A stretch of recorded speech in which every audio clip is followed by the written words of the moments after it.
What's up, guys? Stefan, S&E's Garage. Today we got a 92 Porsche 911 Carrera 2 convertible in the shop.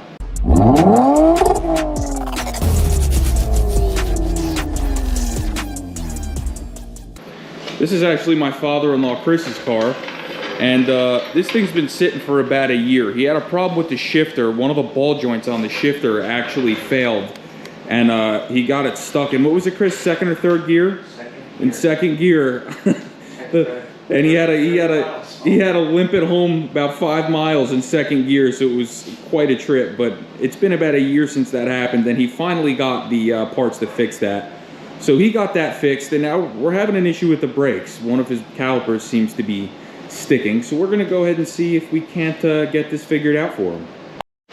So this is the side that he's saying is getting hot and locking up, but I have a sneaky suspicion that that's actually because the other side might not be working, because if you see here, it spins nice and free. Now Chris, go ahead and hit the brakes. It stopped already. Hang on, don't hit them yet. I hit the brakes. When you hit the brakes, they work on this side, and then when he goes ahead and releases them, it spins freely again. So this side is working as intended. Let's go ahead and check that other side out, see if it's any different. All right, guys, so we just taught Chris here a valuable lesson. What he was telling me is that when he's hitting the brakes, this wheel is locking up and the car is pulling to the right. Now, usually when you have an issue with a caliper, the car is going to pull opposite of the side of the caliper you're having an issue with. So we went ahead, we jacked this side of the car up, we spun the wheel, and we hit the brakes, and this caliper is working fine. Chris, you want to hop in the car real quick? Yeah. And so that one was getting hot. And that side was, right, that side was getting hot because this side isn't even working. So he's going to go ahead and open the door. I'm going to spin this wheel up. Go ahead, Chris, hit that brake. This caliper isn't doing anything. So we're gonna pull this wheel off and inspect this caliper, see what we got going on.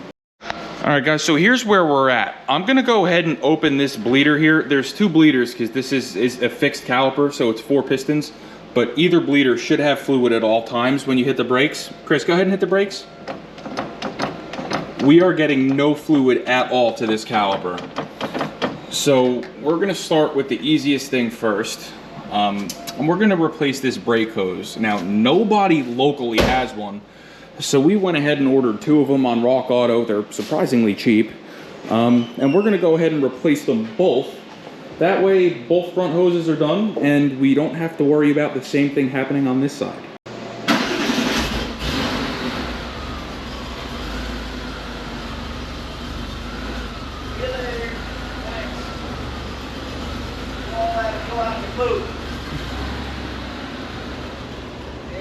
Let me know, I'll go with you. I'll go with you and I'll jump in the bed.